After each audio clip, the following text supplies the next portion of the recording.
была нам от одного из его внуков, который узнал, что мы заняты были трудом, относящимся к временам, описанным его дедом. Мы решили при разрешении родственников издать ее особо, приискав в каждой главе приличный эпиграф, позволив себе переменить некоторые собственные имена.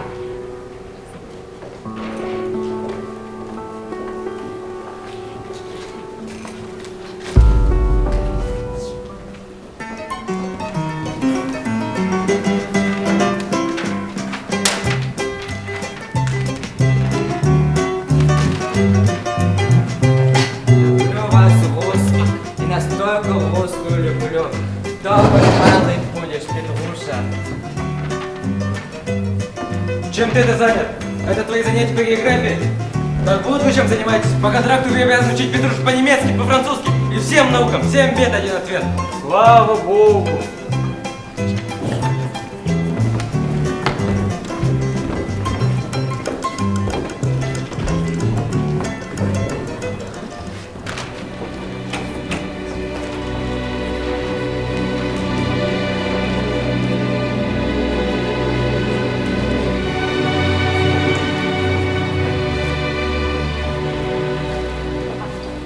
Прощай, Петр, служи верно, кому присягнешь.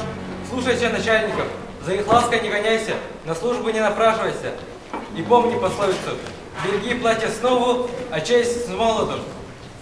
Береги свое здоровье. А ты, Савелий, смотри хорошенько на тебя.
Одна беда, Машка, девушка на улице. Откуда не приданная. Хорошо, коли найдется добрый человек. Посади себе девушку привычку к тебе. Я слышал, на вас крепость собираются напасть башкирцы. От кого, батюшка? Мне так сказали в Оренбурге. Вам не страшно очиститься города? Оставаться в крепости подвержены таким опасностям.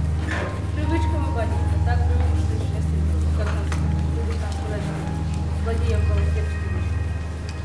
Василиса Егоровна прохрабрая дама. Иван Кузьмич может это свидетельствовать. А Мария Ивановна также не смела, как и вы. Звали Маша? Нет, Маша до сих пор не может жить без меня. Так и пришли. С тех пор и не пали, что поддерживать.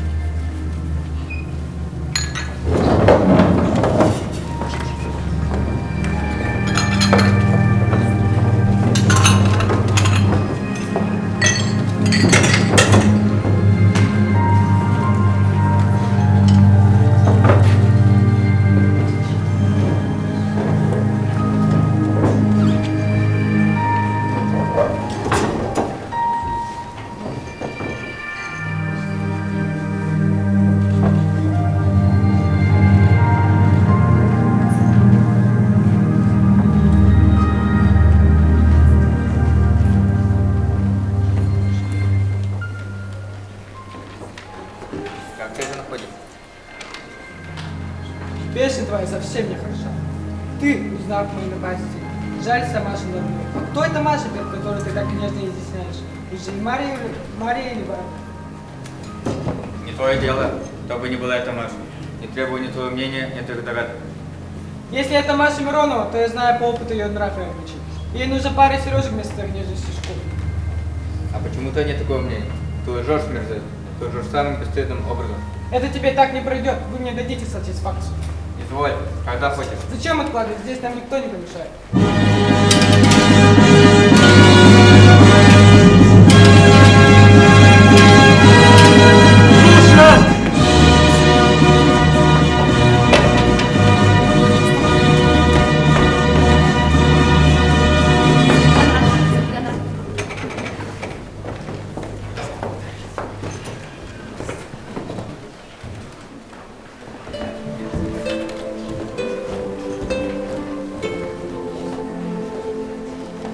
Скорейшему выздоровлению Гринева способствовали внимание и забота Марии Ивановны.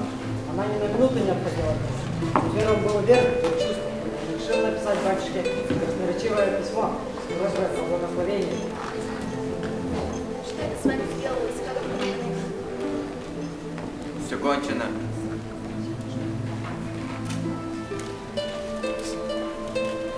Сын мой Петр, письмо твое, в котором просишь ты нас о родительском благословении и согласии на брак с Марией Ивановной, дочерью Мироновой. Не только ни моего благословения, ни моего согласия дать я тебе не намерен, но еще и собираюсь до тебя добраться, да за проказы твои проучить тебя путем как мальчишку, несмотря на твой офицерский чин. Немедленно буду писать к Андрею Карловичу, прося его перевести тебя из Белогорской крепости куда-нибудь подальше, где бы дура тебя прошла. Отец твой, Андрей Корнев.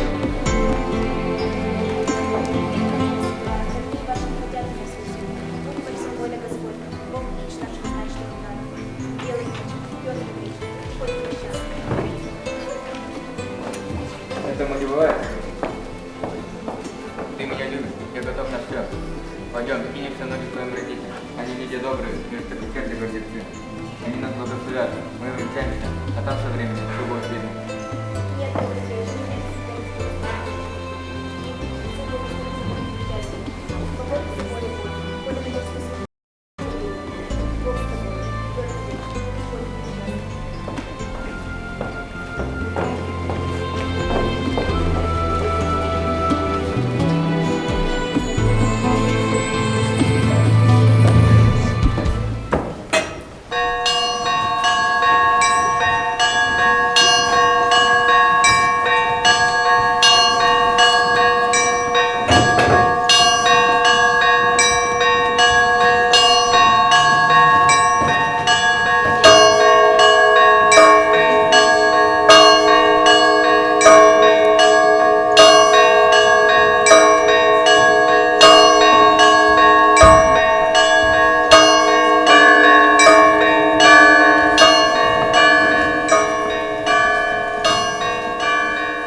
Вешать его!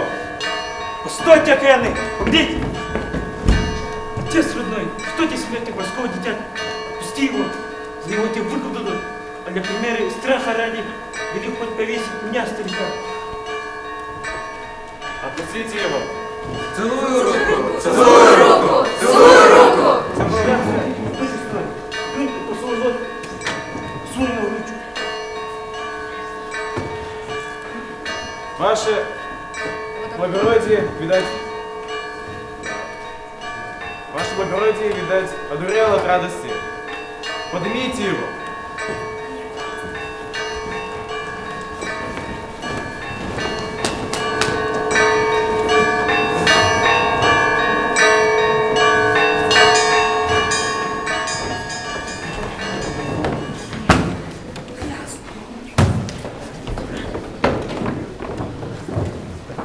В Оренбурге Петр Гринев получил письмо от Маши. Она писала, Швабрин назад выйти за него замуж, за противном случае выдать ее Пугачеву. Он не мог оставить ее в такие трудные минуты. Без всяких колебаний мы с Савельичем отправились спасать Марию. По велению судьбы в дальнейшем спасении помог сам Пугачев. Его дружеские отношения с Пугачевым и предательский донос Швабрина служили поводом его ареста. Спасти его от ссылки, сохранить честь рода, была Мария Ивановна. Она поехала в Петербург к самой царице искать правду.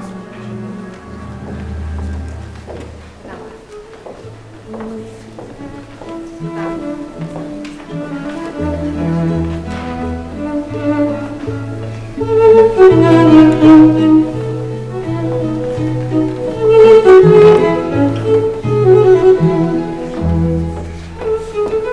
Верно, не здешние? Точно так, я только вчера приехала с Греции. Вы приехали с вашими родными? Никак нет, я приехала одна. Одна, но вы так еще молоды. У меня нет ни отца, ни матери. Вы здесь, конечно, по каким-нибудь делам. Никак нет, я пришла просить милости у государя. Вы сирота, вероятно, вы жалуетесь на несправедливость и обиду. Никак нет, я пришла просить милости, а не правосудия. Позвольте спросить, кто вы таковы? Я дочь капитана Миронова. Капитана Миронова, того, что был комендантом одной из Оренбургских областей? Точно так. Извините меня, если я вмешиваюсь в ваши дела, но я бываю при дворе. Изъясните мне, в чем состоит ваша просьба, и, может быть, я смогу вам помочь. Благодарю, вот, держите.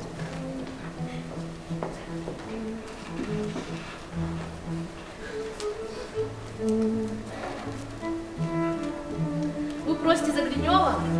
Императрица не может его простить. Он пристал к самозванцу не из невежественного коллега, а безнравственный и вредный негодяй.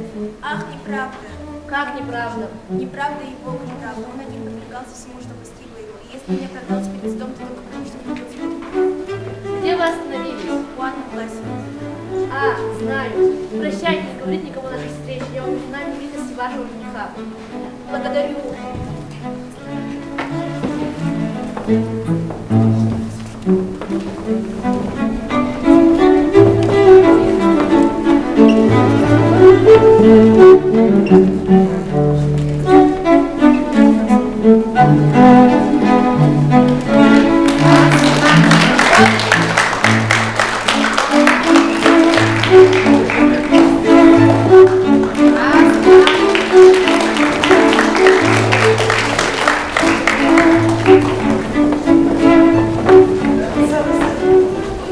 Мақтал болу нақсыз бір класс коллективігер.